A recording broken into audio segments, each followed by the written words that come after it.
Projection அப்படின்னா வந்து பாருங்கள் இதுதான். இது வந்து பாருங்கள் இந்த பிளேனுக்கு பேர் பிக்சர் பிளேன். இந்த பிக்சர் பிளேனுக்கு அந்த பக்கம் தான் ஆப்ஜெக்ட் இருக்கும். இந்த பிக்சர் பிளேனுக்கு பாருங்கள் அந்த பக்கம் ஆப்ஜெக்ட் இருக்கும். இன்னும் 2 பிளேன் இருக்குது. ஒன்று கிரவுண்ட் பிளேன் ஆனால் கிரவுண்ட் லெவல் அது கிரவுண்ட் லைனு, இது கிரவுண்ட் பிளேன்.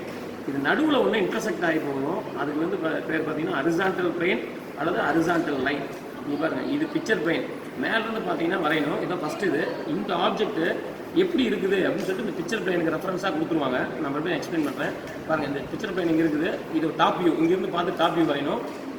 அதே மாதிரி இங்கேருந்து பார்த்து அதுக்கு ஒரு ஸ்டேஷன் பாயிண்ட்டு. இந்த ஹரிசாண்டல் பிளேனில் இந்த எண்டிலிருந்து இங்கே பார்த்து இங்கே ஹரிசாண்டல் பிளேன் ஒன்று இருக்குது. அந்த எண்ட்லேருந்து பார்த்து வரைகிறது. இதுக்கு பேர் தான் இந்த எண்ட்லேருந்து பார்த்து இதை வரைகிறதுக்கு பேர் தான் வந்து பர்ஸ்பெக்டிவ் ப்ரொஜெக்ஷன். சரிங்களா? இதை நான் வந்து லைனில் போட்டு காமிக்கிறேன். இது வந்து பாருங்கள். இது வந்து கியூபோட சைடு வந்து பார்த்தீங்கன்னா 40 mm கொடுத்துருக்காங்க. அது பார்த்தீங்கன்னா one of the vertical face is on பிபின்னு சொல்லி கொடுத்துருக்காங்க. அதனால் பார்த்தீங்கன்னா அந்த வெர்டிக்கல் ஃபேஸ் வந்து பார்த்தீங்கன்னா பிபி மேலே வச்சு பிஹைண்டுன்னு சொல்லியிருப்பாங்க. நான் தான் சொன்னேன். இது வந்து பாருங்கள் இங்கே இருக்கிறப்ப எனக்கு பொறுத்த வரைக்கும் இது பிஹைண்டு அவே அப்படின்னு அர்த்தம். இது வந்து ஃப்ரண்ட்டுன்னு அர்த்தம். இது வந்து ஃப்ரண்ட் ஏரியா. இந்த பிக்சர் பிளேனுக்கு இது வந்து ஃப்ரண்ட்டு. இந்த பிக்சர் பிளேனுக்கு இந்த பக்கம் இருக்கிறதெல்லாம் பார்த்தீங்கன்னா பிஹைண்டு அல்லது அவே. சரி, அதனால் இது வந்து பாருங்கள் பிஹைண்டு. இது வந்து லொக்கேட் வந்து பிஹைண்டு. இது பின்னாடி இருக்குது. அதெல்லாம் பாருங்கள் பிக்சர் பிளேனுக்கு மேலே வந்து பார்த்தா என்ன தெரியுமோ அது வந்து வரைஞ்சிருக்கும். அது வந்து பிளான்.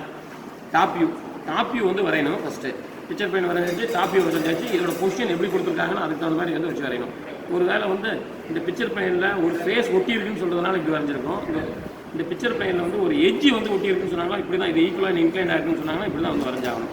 சரி, அது வந்து டிபெண்ட்ஸ் அப்பான் தான் கொடுத்துருக்க கண்டிஷனை பொறுத்த வரைக்கும். இங்கே வந்து யூனிவர்சிட்டி கொஸ்டின் பேப்பர் வந்து பார்த்தீங்கன்னா 23ஓட யூனிவர்சிட்டி கொஸ்டின் பேப்பர், நம்மளோட 2023ஓட யூனிவர்சிட்டி கொஸ்டின் பேப்பர் 5B அதுதான் வந்து இங்கே போட்டிருக்கிறது. சரி, பிக்சர் பிளேன் முடிச்சிட்டோம். அதுக்கப்புறம் வந்து இந்த எஸ்பி கண்டுபிடிக்கணும். இந்த எஸ்பி கண்டுபிடிக்கிறதுக்கு 2 டேட்டா வேணும். ஒரு டேட்டா வந்து இந்த சென்ட்ரல் ஆக்சிஸ்லேருந்து எவ்வளோ தூரம் தள்ளி இருக்குது, லெஃப்ட் ஹேண்ட் சைடா ரைட் ஹேண்ட் சைடான்னு கொடுத்துருவாங்க. அப்போ இதிலிருந்து ஃப்ரண்ட்டில் 40 mm இருக்குது. அதனால் 40 mm இருக்குது. அப்போ இந்த லைனில் தான் இங்கே இருக்குது. அதுலேருந்து லெஃப்ட் ஹேண்ட் சைடு 50 mm. பாருங்கள் இங்கேருந்து இங்கே வந்து 50 mm வந்து லெஃப்ட் ஹேண்ட் சைடில் வந்து பார்த்திங்கன்னா அது இருக்குது. அதனால் எஸ்பி கண்டுபிடிச்சிட்டோம். எஸ்பி கண்டுபிடிச்ச உடனே பாருங்கள் இந்த எல்லா கார்னருக்கும் இங்கே பாருங்கள் டாப் வியூவில் உள்ள எல்லா கார்னருக்கும் நீங்கள் வந்து இது ப்ரொஜெக்ட் பண்ணுறீங்க. கார்னருக்கு ப்ரொஜெக்ட் பண்ணிவிட்டு அந்த கார்னர் எங்கெங்கே ப்ரொஜெக்ட் ஆச்சோ அது பிபி லைனில் அதோட பேர். இப்போ இது போய் வந்து டிஎஸில் போய் வந்து இன்டர்செக்ட் ஆச்சுன்னா அந்த டிஎஸ் வந்து பிபியில் வந்து அந்த ஒரு பாயிண்ட் கொடுத்து டிஎஸ். அதே மாதிரி தான் இது பாருங்கள் ஏபியில் தான் இன்டர்செக்ட் ஆகுது. இது வந்து ஆர்சியில் இன்டர்செக்ட் ஆகிற பாயிண்ட். இந்த பாயிண்ட் இது மாதிரி ஒவ்வொரு பாயிண்ட்டையுமே வந்து நம்ம வந்து மார்க் பண்ணிடணும். எல்லா பாயிண்ட்டையும் வந்து இது வந்து பார்த்திங்கன்னா QB தான். சரி, அப்புறம் இன்னொரு இது கொடுத்துருப்பாங்க. அது தனியாக கொடுத்துருப்பாங்க. எஸ்பி கண்டுபிடிச்சிட்டிங்க. எஸ்பி டேஷ் கண்டுபிடிக்கணும். எஸ்பி டேஷும் ஒரே இடம் தான். ஆனால் என்ன பண்ணுவோம்னா 60 mm அபோவ் த கிரவுண்டுன்னு சொல்லிட்டு அப்போ கிரவுண்ட் லைன் வரையணும்.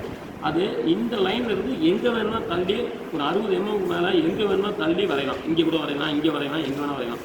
இந்த வரைஞ்சதுக்கப்புறம் இது இங்கே வரைஞ்சாச்சு. இங்கே வரைஞ்சதுக்கப்புறம் பாருங்கள் அதுலேருந்து 60 எடுத்து பாயிண்ட் வச்சுக்கணும். அது எஸ்பிக்கு நேராக இருக்கணும். இது வந்து எஸ்பி டேஷ். இப்போ ஃப்ரண்ட் வியூ வரைய போகிறோம். இந்த ஃப்ரண்ட் வியூ தான் ஆன்சர். இந்த ஃப்ரண்ட் வியூ எப்படி வரைய போகிறோம் அப்படின்னு சொன்னீங்கன்னா இந்த ஆப்ஜெக்டை அப்படியே ஃப்ரண்ட்டில் ஆர்டினரியாக ப்ரொஜெக்ட் பண்ணணும். இப்போ வந்து இது ஆன்சர் போட்டு முடிச்சாச்சு. இந்த ஃப்ரண்ட் வியூவை அப்படியே ப்ரொஜெக்ட் பண்ணணும். ப்ரொஜெக்ட் பண்ணி ஃப்ரண்ட் வியூவோட நேமெல்லாம் கரெக்டாக கொடுத்துடணும். இது வந்து ஆர்டினரி ஃப்ரண்ட் வியூ.